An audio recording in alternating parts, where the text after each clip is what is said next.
नमस्कार मित्रांनो, आम्ही आता गौरीकुंडला आहोत। आम्ही सोनप्रयागला स्टे केला रात्रीला आणि आता आम्ही गौरीकुंडला आहोत आणि इथून आम्हाला 22 किलोमीटरचा ट्रॅक आम्हाला पूर्ण करायचा आहे। का शुभम पाटील जय भोलेनाथ। जय भोलेनाथ। बस आम्ही आता निघालो, मस्त ट्रेकिंग करतो।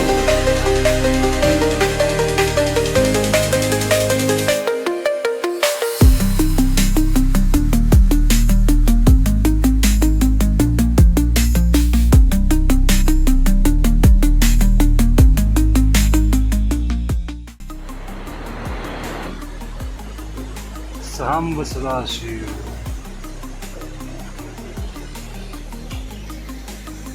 हे बघा, आमचा 8 ते 10 किलोमीटर ट्रॅक झालेला आहे। आता आम्ही सुंदर असं एका स्पॉटवर आलेलो, तो ब्रिज आहे, तिथून पाणी चालू जातं। खूप छान असा ट्रॅक आहे।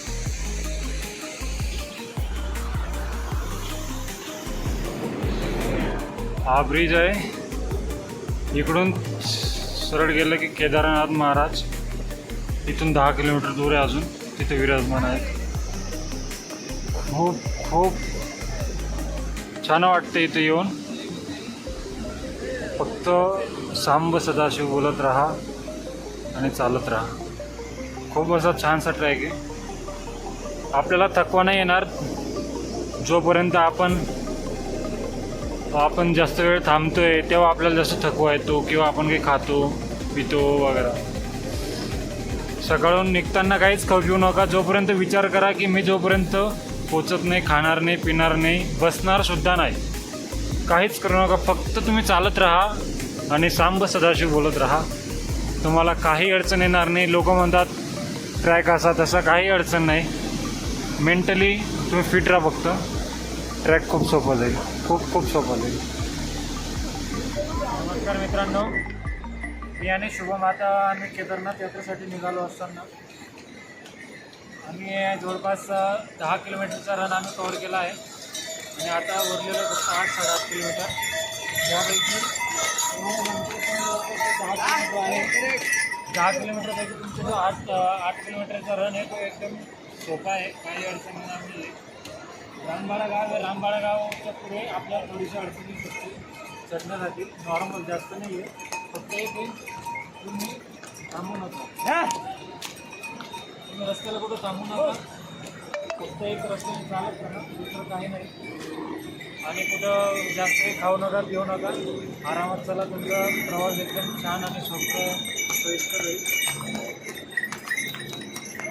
हे बघा, तुम्ही हे जे इथं सगळ्यात जास्त पुण्यवान कोण इकडे दाखव रे, तुम्हाला माहिती आहे का? इथं सगळ्यात जास्त पुण्यवान कोण आहे? जे इथं येत आहे कोण आहे सगळ्यात जास्त माहिती आहे? जे निस्वार्थी असतील, ते घोडे आणि हे जे आहे घोडे खच्चर जे पण असतील, कारण ते फक्त खाण्यापिण्यासाठी ते दररोज इतकं वजन घेऊन दररोज येतात जातात। आपण इथं येतो, आपण दर्शनाला येतो, आपण काहीतरी आशा ठेवतो, आपल्याला काहीतरी मागायचं असतं तेव्हापर्यंत, यांची काही इच्छा राहत नाही आम्हाला, काय नाही, दररोजचं त्यांचं। आणि लक्षात ठेवा मित्रांनो, कधी केदारनाथ येशाल ना, म्हातारे हो किंवा तुम्ही लंगलेले राहिला ना, तरी आधी घोड्यांवर येऊ नका, कधीच येऊ नका। काठी टेकत या, हळूहळू या, पण काही कधी या घोड्यांसोबत येऊ नका, घड्यांवर आराम करत करत या, आराम करत या, काहीच भेटणार नाही। 2 दिवस चढा तुम्ही, काही अडचण नाही, पण असं बसू नका। एकच वेळेस केदारनाथचं दर्शन घ्या, पण व्यवस्थित पायी चालूनच घ्या। एक वेळेस मुक्काम करा, चालेल। पैसा आपण असा भरपूर खर्च करतो। बघा तुम्ही किती एकदम हालत खराब झाली त्यांची, चढून रोजचं आहे त्यांचं, रोजचं आहे। त्यांना काठ्या मारल्या जातात। पहिले तर या काठीला जिथे वरती ते आरी राहायची ना, ती मारायची त्या घोड्यांना, पण आता ते बंद केलं, बॅन केलं आहे ते। बघू शकता, खूप छान नजारा आहे। आपल्याला याच नजाऱ्यात फिरायचं आहे, खूप एन्जॉय करायचं आहे। आपल्याला अजून बद्रीनाथ जायचं, उद्या कंटिन्यू राहू आपण।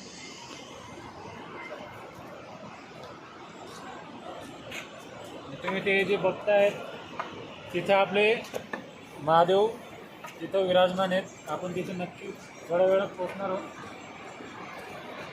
पाण्यावर भेटायला.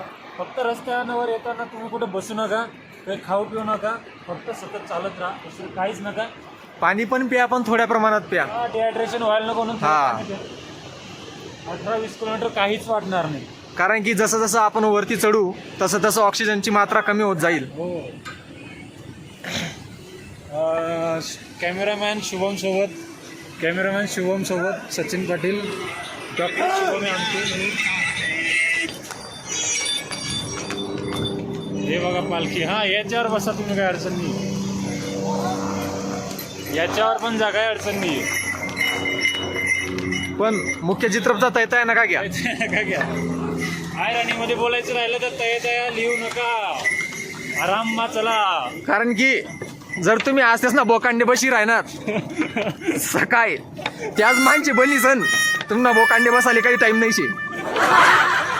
पुढला जन्म तुम्ही बराबर गदडा भाषात आठच पुढच्या दिन राहा काही संगादडा वाहन काम होणार नाही. आठी यशात तुम्ही दम मारा. बस ठीक. इसके पीछे व्यस्त है भोले बाबा. इंतजार है पहुंचने का, बहुत अच्छा लगेगा.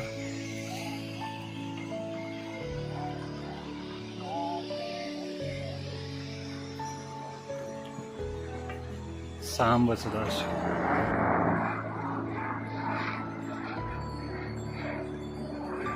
भाऊ कसं वाटलं? आता आपण 22 किलोमीटर मधून आपण 15 किलोमीटर रन कापलाय. आता कसं वाटतंय सांगा बरं, तुमची 2 शब्द बोला. एकदम छान वाटते की जवळ आलो, पण एकदम कठीण असा रूट होता. थोडंसं बाकी, फक्त थोडंसं बाकी आहे. थोड्याच्यामुळे थोडं माणसाला परत यायची इच्छा वाटते का परत? तुम्ही बघू शकता इथं केदारनाथ यात्रेसाठी हेलिकॉप्टर सुविधासुद्धा अवेलेबल आहे. आणि 6 या 5-6 हजारपासून स्टार्टिंग होते. जर ज्याच्याने चालता येणार नाही वगैरे तर त्याच्यासाठी ही सुविधा खूप सोयीस्कर असणार आहे.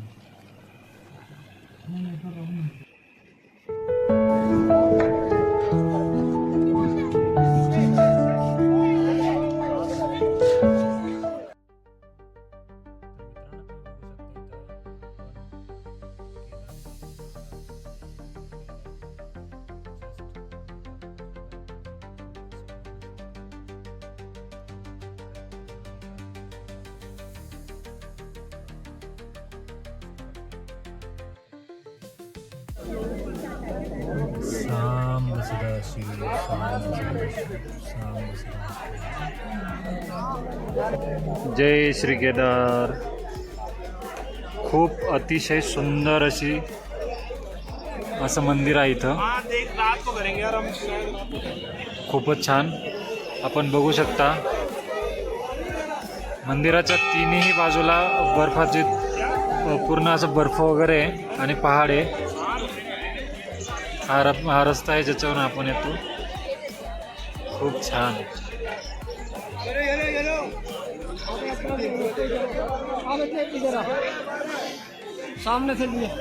ही तीच जागा आहे जेव्हा 2013 मध्ये तिकडून पूर्ण मलबा वगैरे जे ढगफुटी झाली होती इकडून आलं होतं. आणि मंदिराच्या मागच्या बाजूला आपण बघू शकतो भीमशिला आहे. त्या भीमशिलाने मंदिराला वाचवलं होतं. आपण थोड्या वेळात तिकडे जाऊया, व्हिडिओ कंटिन्यू ठेवूया. जय श्री केदार.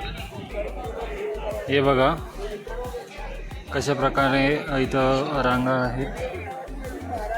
ऑक्टोबर महिन्यात खूप कमी गर्दी असते, जास्त गर्दी नाही आहे. बाकी महिन्यात बघशाल तर खूप खूप सारी गर्दी असते. खूप छान आहे इथं वातावरण, खूप मस्त. तर मित्रांनो, आपण या ठिकाणी आलेलो आहेत आणि मंदिरात जाण्याआधी आपण काय काय करावं आणि कशा पद्धतीने आपण दर्शन घ्यावं मी थोडक्यात तुम्हाला सांगतो. सगळ्यात आधी आपण जेव्हा ट्रॅक करून येतोय आपण इथं थोडं मंदिरावर जवळ बसावं 10 मिनटं. जे मंदिरासमोर जे पटांगण आहे हे बघा, इथं बसावं मस्तपैकी 10-15 मिनटं बसावं, थोडं नामस्मरण करावं. त्यानंतर मग आपण श्री भैरव मंदिर इथं जाऊ शकतो. हे बघा इथं आहे, इथून 1.5 किलोमीटर आहे ते. जेव्हा आपण भैरव मंदिरावर गेलो तिथं दर्शन वगैरे घेतलं, जेव्हा असं म्हणतात की 6 महिने जेव्हा मंदिराचे कपाट बंद असतात, भैरवनाथ हे मंदिराचे संरक्षण करतात म्हणून. त्यानंतर आपण भैरवनाथ मंदिरवरून जसं आपण आलो त्यानंतर मस्तपैकी जे पण आपण जल आणलेलं असतं हरिद्वार, गंगोत्री, यमुनोत्री जिथून पण ते आपण शिवलिंगवरती आपण ते जल वाहावं आणि त्यानंतर आपण बाकी जागांचे पण आपण दर्शन घेऊ शकतो.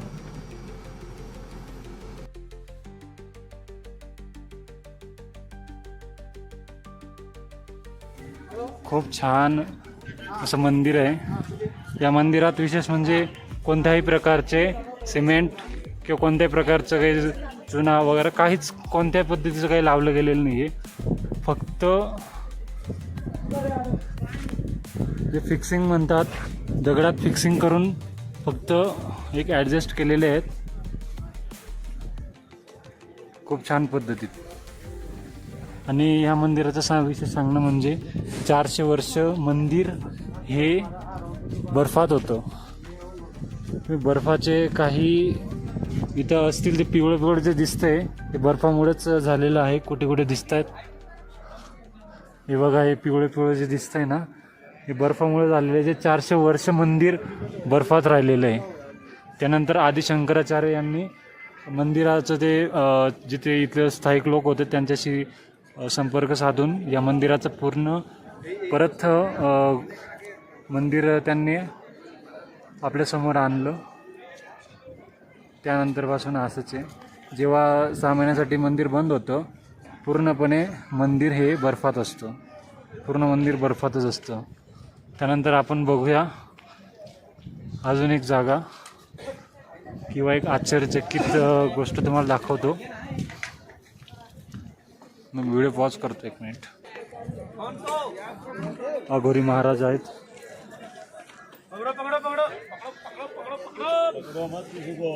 अघोरी महाराज आहेत. सगळं मोह माया त्यागून अघोरी बाबा इथं आलेले आहेत. तुम्ही बघू शकता 2013 मध्ये हाच तो रस्ता आहे जिथून सगळं ढगफुटी झाली होती, सगळं पाणी इकडून आलं होतं. इथं ऑक्सिजनचा खूप मोठा प्रॉब्लेम आहे म्हणून आपण थोडं जरी चालतोय तर दम लागतोय, कारण आपण 12,500 फुटावर आपण इथं आहोत. आता सगळ्यात आश्चर्यचकित गोष्ट तुम्हाला मी दाखवतो. इथं प्लेन जागा आहे सगळी आणि इथं आहे भीमशिला. ही भीमशिलाचं एक्झॅक्टली मला ते माहीत नाही माप वगैरे, पण तरी खूप मोठं आहे. खूप मोठी भीमशिला आहे. तर भीमशिलाने जेव्हा 2013 मध्ये हे झालं होतं, बाढ वगैरे आली होती, तर भीमशिला ही जवळपास 5 किलोमीटरवरून इथं आली होती. हा जो दगड आपण म्हणतो भीमशिला नाव आहे यांचं, जेव्हा 5 किलोमीटर दुरून आलेला आहे. आणि बरोबर तुम्ही एक्झॅक्टली बघू शकता येथे मंदिराच्या पाठीमागे एक्झॅक्टली इथं येऊन उभा राहिला आणि मंदिराच्या मागे जे पाणी येत होतं ते 2 भागात वाटलं गेलं, एक या साईडला आणि एक त्या साईडला, जेणेकरून मंदिर वाचलं. बघू शकता खूप मोठा असा हा भीमशिला आहे, खूपच मोठा. एक आश्चर्यचकितच गोष्ट आहे.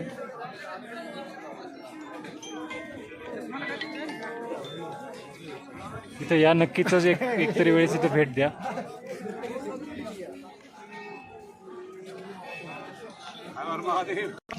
तुम्हाला सांगायचं राहिलं, जेव्हा आपण यमुनोत्री, गंगोत्री किंवा हरिद्वार ऋषिकेशवरून जेव्हा आपण जल आणतो, ते जल आपण मंदिरात आपण वाहतो. तर त्यानंतर ते जे जल आहे ते जल एक अमृत म्हणून इथं आपल्याला दिसते. बघू शकता हे जल नाही, अमृत कुंड याला म्हणतात, जे महादेवाच्या पिंडवरून इथं साक्षात इथे येतं आणि आपण ते घरी जाऊन घेऊ शकतो.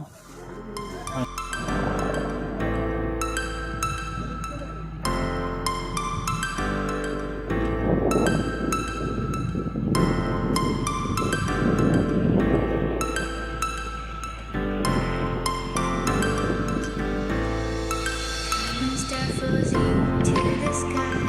The summer was alive, going to the end of time. I can see the daylight. I swear perfect. Is it really the end? Just so like a stranger, so far away from me. हे जे आपण बघताय मोदी गुफा आहे, जिथं नरेंद्र मोदी यांनी काही दिवस किंवा काही महिना तिथं तपश्चर्या केली होती. याला आपण मोदी गुफा असं सांग.